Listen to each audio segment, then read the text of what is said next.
नमस्कार। स्वागत है आपका फॉरएवर म्यूजिक 90 के दिव्य भक्ति संसार में। आज हम लेकर आए हैं एक ऐसी कथा जो बाल भक्ति, तपस्या और भगवान विष्णु की कृपा का अद्भुत उदाहरण है। ध्रुव की अमर कहानी। अगर आपको ऐसी ही कहानियां पसंद हैं, तो कृपया लाइक, सब्सक्राइब और बेल आइकन दबाना न भूलें। प्राचीन काल में राजा उत्तानपाद की दो रानियां थीं, सुनीति और सुरुचि। सुनीति से उनका एक पुत्र था, ध्रुव, और सुरुचि से उत्तम। राजा को सुरुचि अधिक प्रिय थी, इसलिए ध्रुव और उसकी मां सुनीति को वो उपेक्षा करते थे। एक दिन ध्रुव अपने सौतेले भाई उत्तम को राजा की गोद में बैठा देख वो भी जाकर राजा की गोद में बैठना चाहता है, लेकिन सुरुचि ने उसे डांटते हुए कहा, तू मेरी कोख से नहीं जन्मा, इसलिए तुझे सिंहासन या गोद का अधिकार नहीं। यदि तुझे भगवान का साक्षात्कार करना है तो तपस्या कर और उनसे वर मांग। ध्रुव का मन बहुत दुखी हुआ, पर उसकी मां ने उसे शांत किया और ईश्वर की शरण में जाने को कहा।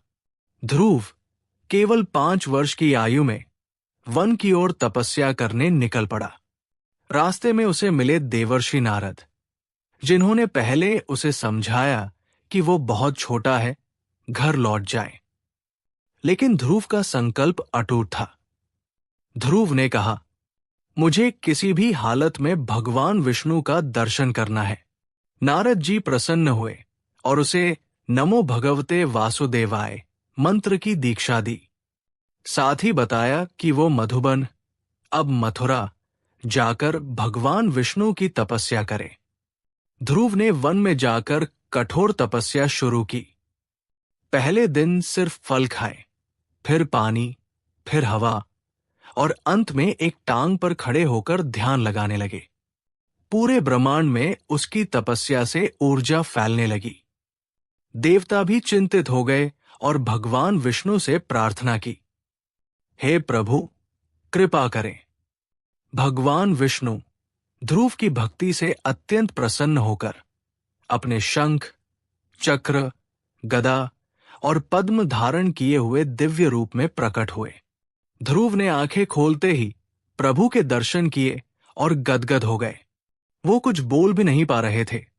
तब भगवान ने अपने शंख से उसके माथे को छूते हुए उसे वाणी दी। ध्रुव ने प्रभु की स्तुति की। ये वही ध्रुव स्तुति है जिसे आज भी श्रद्धा से गाया जाता है। भगवान विष्णु ने ध्रुव से कहा, वत्स, मैं तुम्हारी भक्ति से अत्यंत प्रसन्न हूं। अब तुम अपने राज्य को चलाओगे और मृत्यु के बाद तुम्हें आकाश में एक स्थान मिलेगा जहां सभी ग्रह घूमते हैं। वो स्थान होगा ध्रुव तारा। आज भी आकाश में स्थिर रहने वाला वो ध्रुव तारा ध्रुव की अमर भक्ति का प्रतीक है। ध्रुव की ये कहानी हमें सिखाती है कि सच्चे संकल्प, तपस्या और ईश्वर में विश्वास से कोई भी असंभव नहीं। केवल 5 साल का एक बालक केवल भगवान पर अडिग विश्वास करके अमरत्व का प्रतीक बन गया। अगर आपको ये कथा प्रेरणादायक लगी हो तो वीडियो को लाइक करें, अपने विचार कमेंट में साझा करें और हमारे चैनल फॉरएवर म्यूजिक 90 को सब्सक्राइब करना न भूलें। जय श्री हरि।